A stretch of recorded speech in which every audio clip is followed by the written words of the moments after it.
John Gilbert Graham, fought to hold down the contents of his stomach when he heard that an airliner out of Denver's Stapleton Airfield had crashed shortly after takeoff on the night of November 2nd, 1955. No one, however, had to tell Graham that the plane was United Airlines Flight 629 bound for Anchorage, or that his mother Daisy King was on the doomed DC-6B.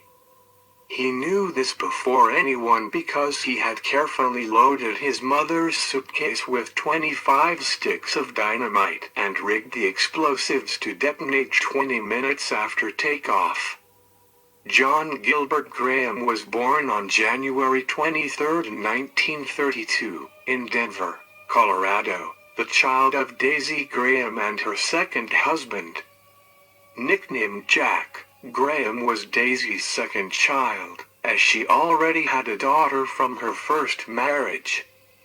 Graham was born during the height of the Great Depression, and, in 1937, his father died from pneumonia, causing Daisy to send the young Jack to an orphanage due to their poverty.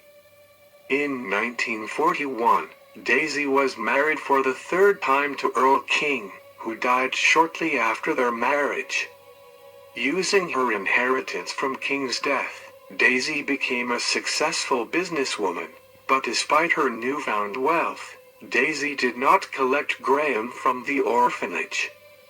The two remained estranged until 1954, when Graham was 22 years old, and Daisy King was running a successful restaurant. After their reunion, King and Graham had a poor relationship, and were often witnessed arguing.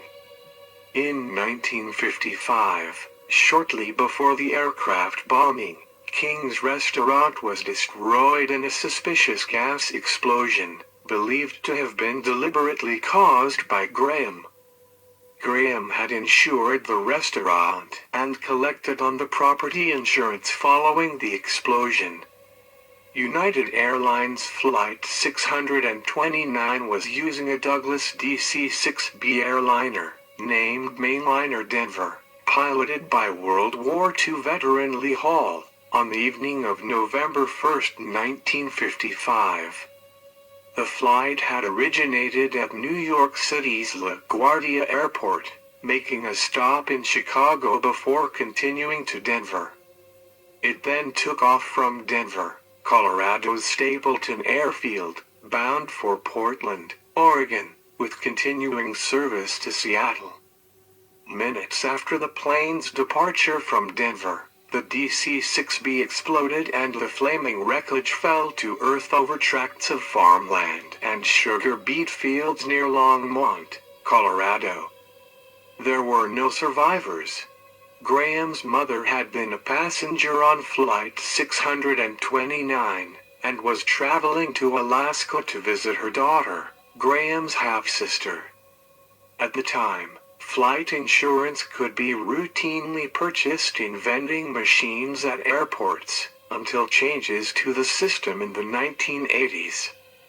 Graham's apparent motive for the bombing was to claim $37,500, equivalent to $360,000 in today's money, worth of life insurance money from policies he had purchased in the airport terminal just moments before the aircraft's departure.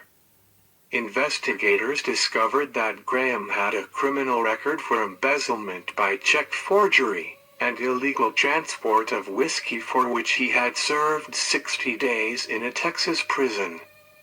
They also determined that King's restaurant had been severely damaged by a suspicious explosion earlier that year, and that Graham had received the insurance settlement. Locals also suspected Graham of deliberately causing his new pickup truck to be struck by a train that year, in order to collect the insurance.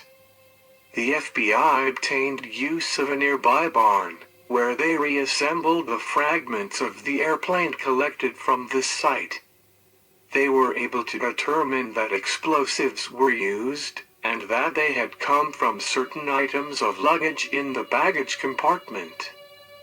Based on that evidence as well as interviews, contradictory statements, physical evidence found at Graham's house, and finally a confession, Graham was arrested and charged with sabotage.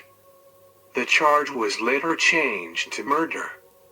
The trial that followed resulted in Colorado becoming the first state to officially sanction the use of television cameras to broadcast criminal trials. There was no federal statute on the books at the time that made it a crime to blow up an airplane. Therefore, on the day after Graham's confession, the Colorado District Attorney moved swiftly to prosecute Graham via the simplest possible route: premeditated murder of a single victim, his mother, Daisy King. Despite the number of victims killed on Flight 629 along with Mrs. King, Graham was charged with only one count of first-degree murder. As the case progressed, Graham quickly recanted his confession, but at his 1956 trial his defense was unable to counter the massive amount of evidence presented by the prosecution. In February 1956, he attempted suicide in his cell, and was thereafter put under 24-hour surveillance. On May 5, 1956, Graham was convicted of the murder of his mother, Daisy King, and was sentenced to death. Right up until the end, Graham denied killing his mother, though he would admit building the bomb.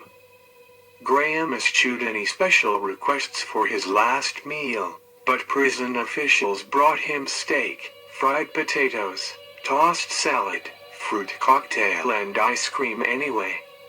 Only the ice cream was eaten. Graham did, however, jokingly invite a Denver Post reporter who had covered his trial to sit on his lap during the execution as one of his last requests.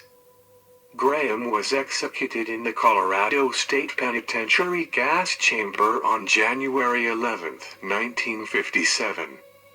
He was 24 years at the time of his execution. Warden Harry Tinsley, who unsuccessfully lobbied for executions to be broadcast live on the radio, strapped Graham into the chair in the gas chamber. "God bless," he told the doomed young man, who replied, "Thank you." A few minutes later, Graham joined his victims in the hereafter, becoming the 96th person to die under the Colorado death penalty. His newly widowed wife was not in Cannon City for the execution. In a bit of the brand of irony that frequently accompanies atrocity, Graham was able to convert his own death into insurance money. As part of a complicated bit of litigation with his mother's estate and the insurance company that underwrote the policy he'd purchased at the airport, Graham's widow was able to cash in on a $10,000, about $93,000 in today's money, policy on his passing.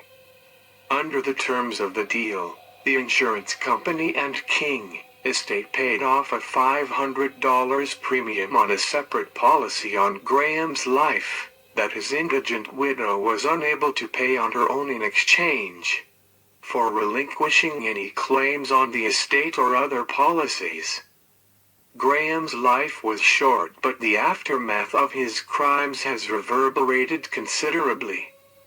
The mainliner bombing sparked a wave of insurance-motivated airline bombings, though none as deadly as Graham's. In July 1957, the U.S. Congress passed an act making airline and bus bombings a federal crime. TV cameras are now routine fixtures in courtrooms across the country, and have been ever since Graham's trial. Thank you for watching Death Row.